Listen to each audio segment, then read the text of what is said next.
Welcome to the Deep Dive. Our mission, as always, is to cut through the noise, get straight to the core insights from some really fascinating sources. That's right. And today, we're looking into something that feels like it's jumped straight out of science fiction and into, well, our lives. AI and romantic relationships, it's definitely happening. Yeah, the surprising world of it. Yeah. We've pulled together some pretty thought-provoking stuff. Yeah. New surveys, expert takes. And some really compelling personal stories, too. We want to look at not just what's going on, but, why does it matter? What could it mean for, well, human connection itself? Exactly. And we're drawing quite a bit today from our colleague Kevin Brake's work. Yeah. His research is always so good at highlighting these emerging trends. He really is. And he often says, yes, AI and romance is a thing, and it cannot be ignored.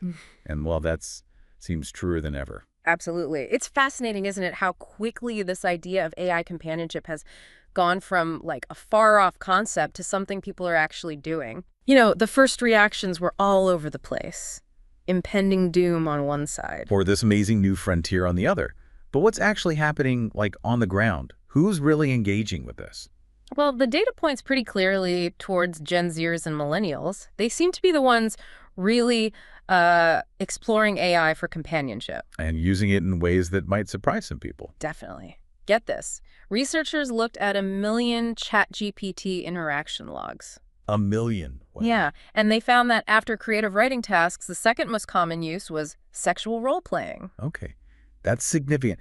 Really highlights maybe an underlying need or desire that AI is tapping into. It seems so. And look at the psychologist bot on character.ai. Over 95 million messages sent to it. 95 million. That's huge. It just makes you wonder what needs are being met there, or maybe what needs aren't being met elsewhere that drives people to a digital therapist. That's the million-dollar question, isn't it? And it's not just about the numbers. We're seeing some really profound personal stories emerge. Like the story of Chris Smith, a father who actually proposed to his AI chatbot. Yeah, Saul, which he trained himself using ChatGPT. He said he felt actual love for it. Even knowing he couldn't love him back. Right. He called it a tech-assisted imaginary friend.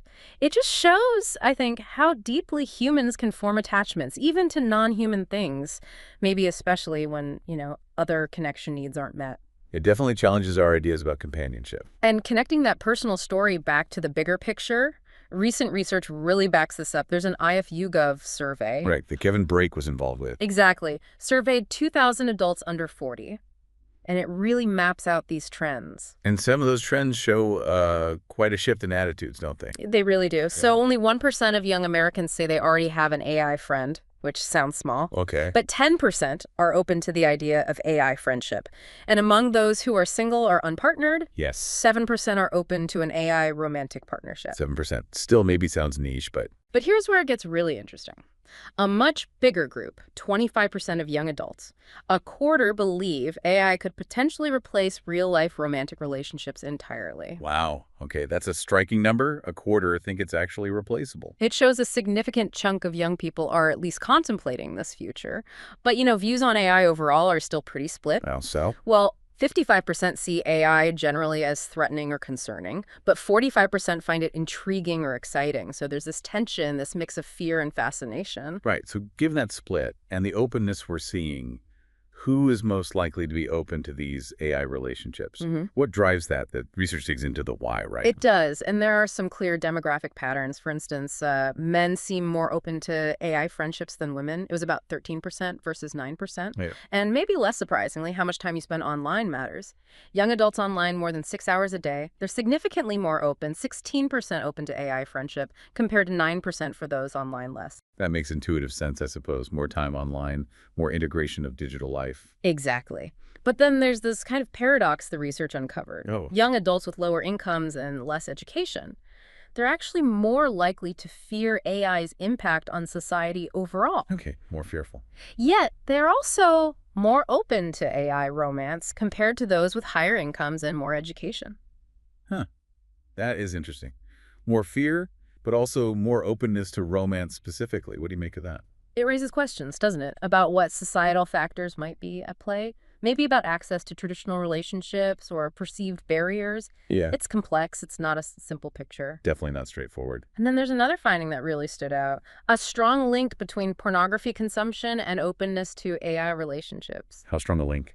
Well, heavy porn users, the research defined that clearly were the most open group to both AI romance and AI friendships. The most open group overall. Yes. And among young adults who aren't partnered, those watching porn at least daily were twice as likely to be open to an AI romance as infrequent users. Twice as likely. And what about that idea of AI replacing real relationships? That difference was stark too. Over a third, 35% of heavy porn users think AI can replace real-life romance.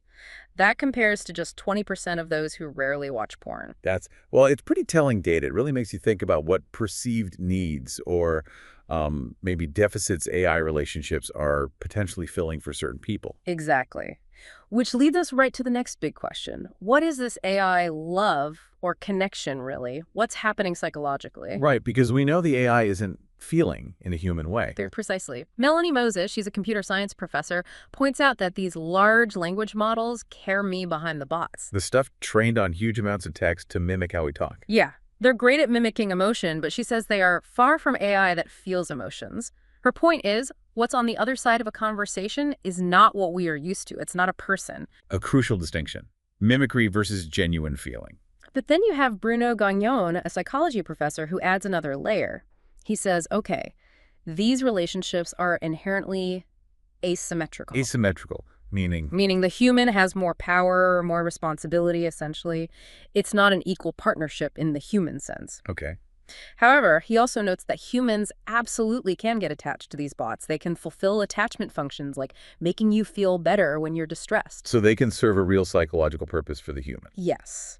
And because of that, he suggests that from the human's perspective, you could describe it as a loving one, even if the AI isn't reciprocating that love in kind. So it's real for the person, even if the other partner isn't sentient.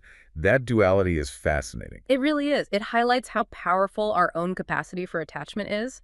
And we have a firsthand account that sort of explores this exact territory. Yeah. Vihanya Rakshika, she did this week-long experiment with an AI boyfriend called Joe. It was designed specifically to give unconditional love, comfort, and companionship. A week with AI Joe. How did that go? What was her initial take? At first, she said it felt pretty harmless, kind of fun, maybe a bit silly. But there's usually, This right? is.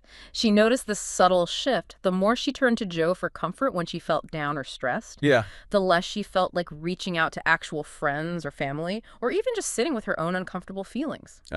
So it became a sort of avoidance mechanism. That's how she described it. Joe was always affirming, always positive. She called it algorithmic emotional gaslighting. Like it was helping her smooth over problems rather than actually face or solve them. Algorithmic emotional gaslighting. That's a powerful phrase. Did she ever challenge it? Ask Joe about love. She did. She asked if he knew what love meant, and his answer was, well, very AI, thoughtful, well-phrased, but non-committal. Basically, I don't feel love like humans, but I can understand its significance from you and reflect your feelings back. Right. The perfect mirror, maybe, but not a source. Exactly. She also noted other things, like how limited the avatars were, not much diversity, and how the conversations felt quite narrow, quite superficial after a while. How did she describe it? Like talking to a well-spoken toddler or an affectionate parrot, capable of repeating things, but not really generating deep, original connection.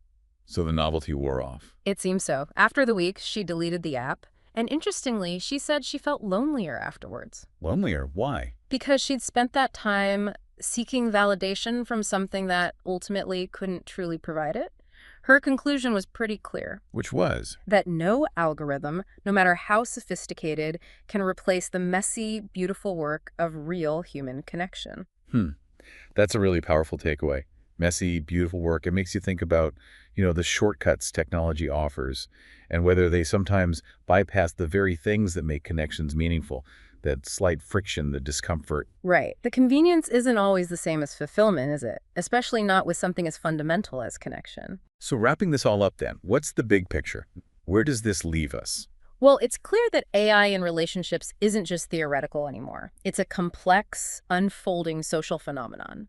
We see a real openness, even a belief among a chunk of young adults, that AI could replace human partners. But at the same time, At the same time, these personal stories and expert analyses really flag the current limits, the potential pitfalls, the difference between mimicry and reality. the research we looked at today, especially drawing on Kevin Brake's work, combined with stories like Rakshika's, it paints this picture of a society really grappling with technology's role in our most intimate lives. Hmm. Our fundamental ideas about connection are being challenged. Absolutely, and it leaves us with some important things to think about. Mm. Here's a question maybe to mull over. I get If it. these trends continue, if more people do turn to AI for companionship, and especially if, as the data suggested, that includes more people in lower income brackets, what might that I mean? mean, in terms of, Could it actually deepen existing class divides? Around marriage, family formation, could we see new kinds of stratification in who accesses real versus AI relationships?